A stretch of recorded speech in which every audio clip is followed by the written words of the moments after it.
काल विरोधी पक्षनेते राहुल गांधींनी पुण्यामध्ये मुलींशी संवाद साधल्याच्या नंतर आज उपराजधानी नागपूरमध्ये मुख्यमंत्री देवेंद्र फडणवीसांनी जेनझींसोबत संवाद साधलाय। मुख्यमंत्र्यांनी समाजकारण, राजकारण, स्टार्टअप आणि तरुणाईच्या प्रश्नांविषयी भाष्य केलंय। मुख्यमंत्र्यांनी त्यांच्या कारकिर्दीमधल्या जुन्या आठवणींना देखील उजाळा दिला। क्रिकेटपटू तिलक वर्मा देखील या कार्यक्रमासाठी उपस्थित होता।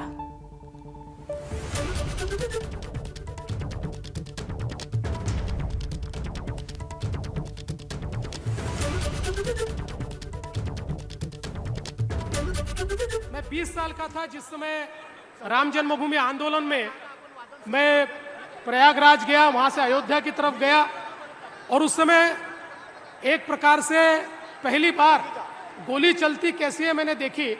हमारे ऊपर गोली चली, डंडे बरसे और बाद में हमको अरेस्ट किया।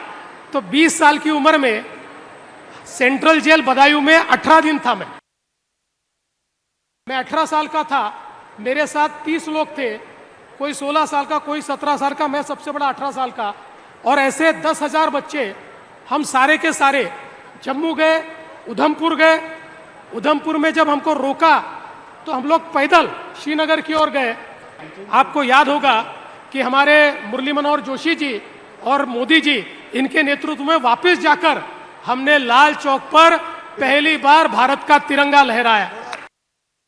वैसे तो हिंदी फिल्म में अनिल कपूर एक दिन के भी नायक बन जाते, मुख्यमंत्री बन जाते हैं, लेकिन इतना आसान नहीं है।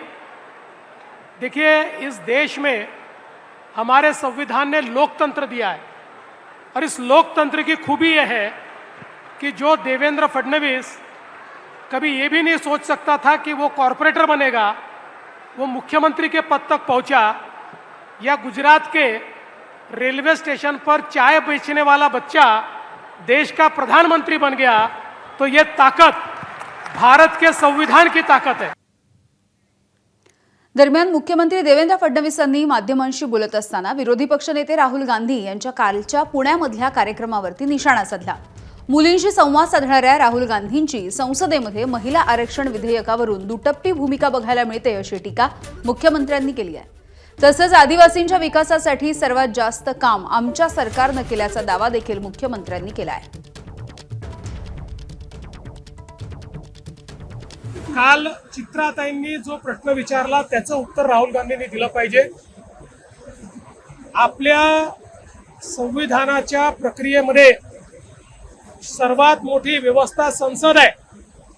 त्या संसदेमध्ये 33% महिला खासदार पोचल्या पाहिजे, हा प्रयत्न मोदीजी करतायत आणि त्याला राहुल गांधी विरोध करतायत। पुण्यात येऊन महिलांबद्दल बोलायचं आणि खरी महिलांना जी अधिकारिता मिळणार आहे, जो अधिकार मिळणार आहे, त्या विमेन्स रिझर्वेशन बिलाला विरोध करायचा, तो हाणून पडायचं, ही राहुल गांधींची दुटप्पी भूमिका आहे।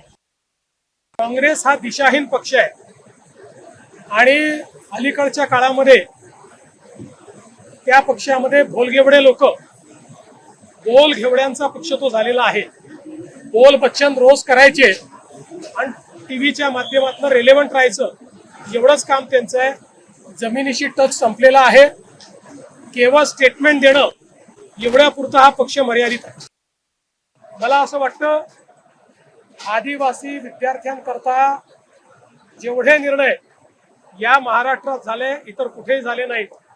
विशेषतः आदिवासी स्वयं योजना, एकमेव राज्य महाराष्ट्र आहे की हॉस्टेल मधल्या जागा संपल्यानंतर 20,000 मुलांना 60,000 रुपये प्रत्येकी रूम घेऊन राहायला, जेवायला आणि अभ्यास करायला देणार आहे एकमेव राज्य आहे।